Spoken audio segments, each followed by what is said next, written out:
I will give you dominion over all other forms of life, but you will be the only species able to contemplate your death. Wow. And what is the response of old people to being marginalized and devalued by society?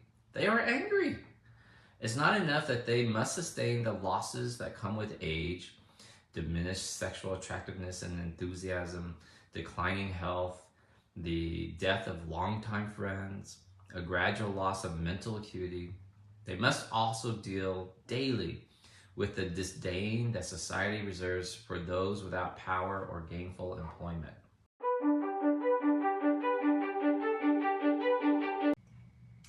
The problems of the elderly are frequently serious but seldom interesting. Old age is commonly seen as a time of entitlement. After long years of working, the retiree is presumably entitled to leisure, Social Security, and senior discounts. Problem is, you're fucking old.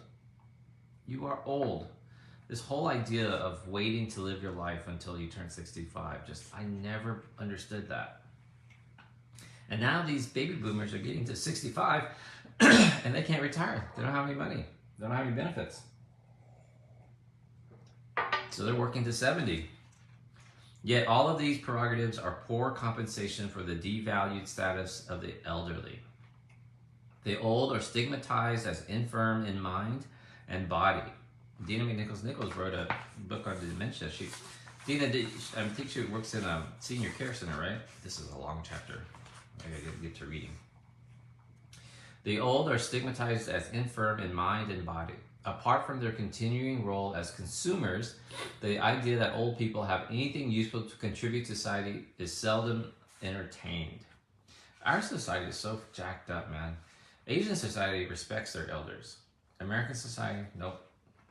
The effort to isolate the old in their own institutions and communities bespeaks a belief that they have little to teach the rest of us and reflects a desire to decrease our interactions with them. That the elderly, like many minorities, cooperate in this segregation testifies to the power of stigma. Their ability to drive, that is, to retain their independence, is the subject of much humor and occasional official concern. Did you know that in Florida, cars are now being sold with a device that ensures that if a directional signal is left on more than 20 seconds, the car automatically turns? Our fight against the physical signs of advancing age fuels a $150 billion a year cosmetics industry that dwarfs in size other national priorities such as education, highway maintenance, or national defense. The rise of plastic surgery, potentially disfiguring injections of botulinum toxin, and a national preoccupation with the wrinkles and hair loss all suggest that the normal process of aging evokes in most people a level of fear bordering on panic. I never thought about that. Had you guys heard about that? I never thought about that. Aging is a fear. Getting older is a fear. I think that's interesting. I mean, obviously it's true, but my whole life I've always tried to embrace aging. I should say that. No. When I turned 30, I had a small nervous breakdown. I was like, what happened in my 20s? It was much easier. It was much harder turning 30 than it was turning 50. Hey, Dr. V and Baby Milani here for a quick word for our sponsor, Resellers Program. Resellers is the quick, easy way for average people like you and me to make a free $750 a month without hosting parties or doing sales. It's not an MLM. There's no credit check to see if you can be approved for it. It's a free $750 a month. Check it out, www.ultimatemoneytree.com, or just text DRV to my friend Jerry at the number listed below. What we fear is our own demise. The indications of aging are simply unwanted reminders of our mortality. By rejecting old people and the signs of age in ourselves, we are simply reacting to a natural fear of extinction that has preoccupied human beings forever. This is the cosmic joke. Fate, or God, or whoever is running the show appears to have said, I will give you dominion over all other forms of life, but you will be the only species able to contemplate your death. Man, I had never heard that before. I will give you dominion over all other forms of life, but you will be the only species able to contemplate your death. Wow. And what is the response of old people to being marginalized and devalued by society? They are angry. It's not enough that they must sustain the losses that come with age, diminished sexual attractiveness and enthusiasm, declining health, the death of longtime friends, a gradual loss of mental acuity. They must also deal daily with the disdain that society reserves for those without power or gainful employment. And so it becomes the task of the elderly to complain. In our complex world, certain groups are assigned certain roles. It is the job of teenagers, for example, to tax the rest of us with fast driving, loud behavior, and overuse of the word awesome. Our senior citizens sometimes appear to exist in order to annoy everyone else with their slowness and physical complaints. It is part of the symmetry of life that as we age, we descend slowly back into infancy. I've always said this. I've been explaining this to Erica. Like, look at what's happening to your grandmothers. Like, they are going back to infancy. They lose their teeth, they lose their hearing, they lose their eyesight, they lose their hair, they go back into diapers, they can't walk, they need to be fed. You know, they can't feed themselves, they can't change themselves. It is part of the symmetry of life that as we age, we descend slowly back into infancy. This reassumption of a self-absorbed and dependent status in preparation for death is discouraging for all concerned. How and how rapidly this occurs defines what we have learned in our years upon this earth. One reason for our fear of aging is that those who have gone before us have, in general, set a poor example. Poor example watching our grandparents die and great-grandparents die. Most families I talk to see their aging relatives as a burden, especially after dementia. The idea that the elderly have anything to give the young in the way of wisdom and life experience is seldom considered. The reason? Most old people are preoccupied with self-centered complaints. Oh, that's interesting. So we don't value their wisdom because most of the time they're bitching at their self-centered complaints. That's interesting. Never thought about that. It's true though. I mean, you don't want to sit around and talk to somebody if all they're doing is bitching about their self-centered complaints. When middle-aged people talk about their elderly parents, it is often with a sense of obligation mixed with discouragement. The old become more vulnerable to depression. Depressed people tend to be self-absorbed, irritable, and unpleasant to be around. I would agree with that. Now, some of y'all who suffer from depression, and the small bout I had when I was in college, sophomore year, I would agree, man. I was self-absorbed, irritable, and unpleasant to be around. Adequate treatment for depression is frequently denied the elderly. Pseudo-explanations substitute for medical evaluation. I'd be depressed too if I were that old. These lowered expectations on both sides result in a kind of standoff in which the elderly play their role as a source of endless grumbling, while the young listen grudgingly and try to fulfill their obligations to their parents and grandparents with as little actual contact with them as possible. Segregation in separate living situations and the much feared nursing home commitment are two common indicators of the exclusion and marginalization that are frequent accompaniments of old age. In fact, the stratification of society along age lines is one of its most rigid divisions, often exceeding separations created by education, wealth, and social class. When the elderly are still reasonably active, there occurs a kind of voluntary migration to warmer climates to gather in retirement communities. Florida and the Southwest are the most common destinations. The old frequently choose to live in places that exclude those below a certain age, usually 50. The effect of this segregation is to allow seniors to participate in the mindless pastimes that we associate with growing old. Bingo, yes, bingo, bingo. Shuffleboard, golf, and exercise classes that appear to consist in movements so slow as to defy their purpose.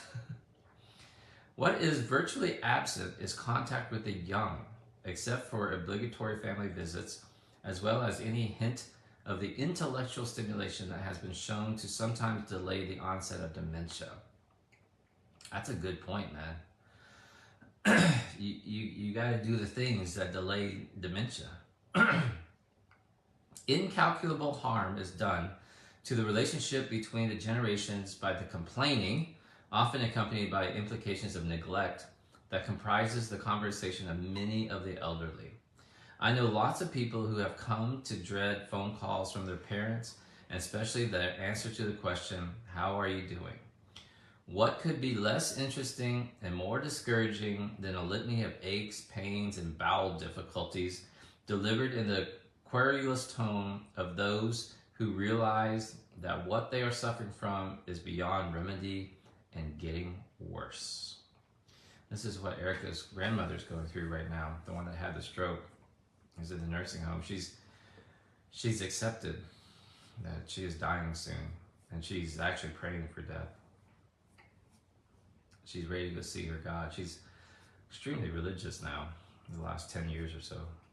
I believe that parenthood, a voluntary commitment, does not incur a reciprocal obligation in the young, either to conform their lives to our parental preferences or to listen endlessly to our protests about the ravages of time. In fact, I am of the opinion that the old have a duty to suffer the losses of age with as much grace and determination as they can muster, and to avoid inflicting their discomforts on those who love them. This is an interesting approach. As myself, as I try to get older, it's so funny. I hadn't read this chapter, so when I wrote in my gratitude journal this morning, I am grateful and thankful for my strong body, and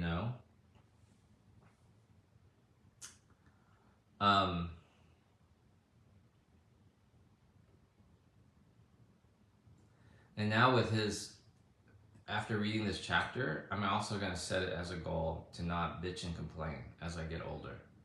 It's not interesting to other people. It's not even helpful.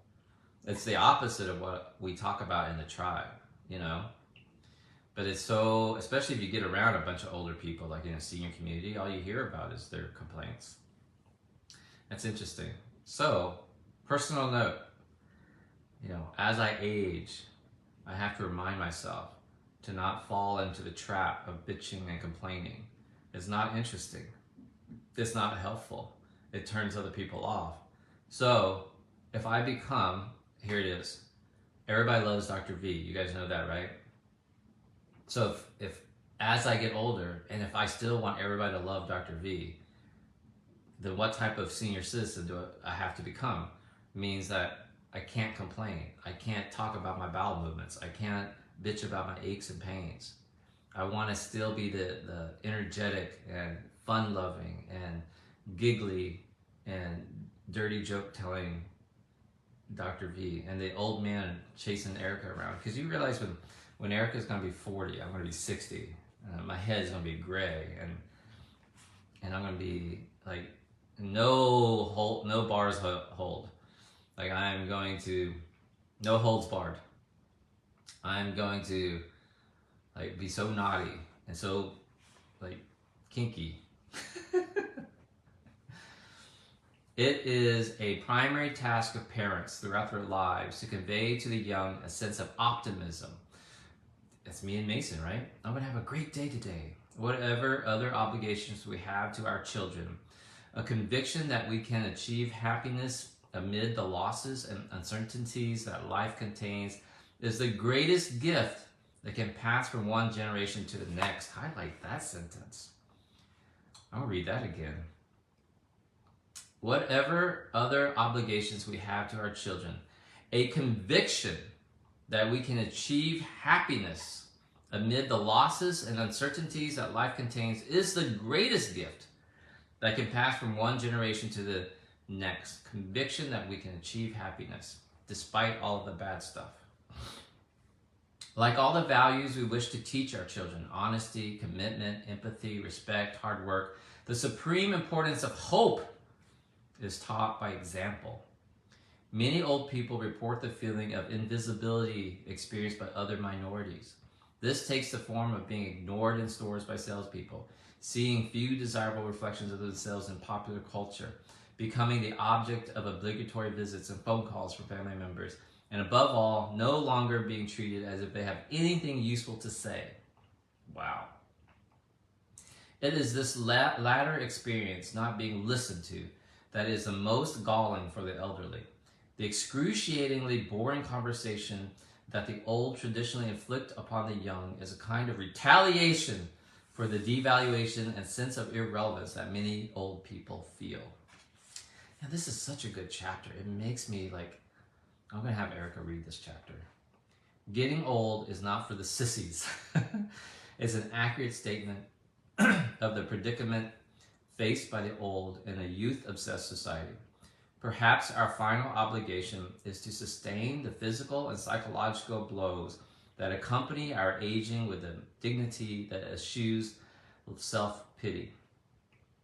It is possible to remain hopeful in the face of the insults to our selfhood. Is it possible to remain hopeful in the face of the insults to our selfhood that time inflicts? Is it possible to remain hopeful as you age?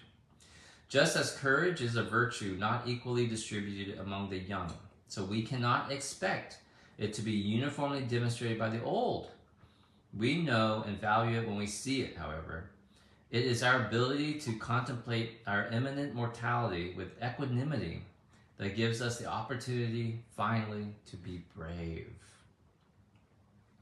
If we can retain our good humor and interest in others, even as the curtain closes, we will have contributed something of inestimable value to those who survive us. We will have thereby fulfilled our final obligation to them and expressed our gratitude for the gift of life that we, undeserving, have been given and that we have enjoyed for so long. What a chapter, man. Every chapter is great. It is so funny. That's actually the one chapter that actually stuck to what the theme was. Problems of the elderly are frequently serious but seldom interesting. I'm going to have Erica read this. I think it will really help her understand her grandparents and now her mom, what they're going through. Her mom turned 59. Her Dr. V.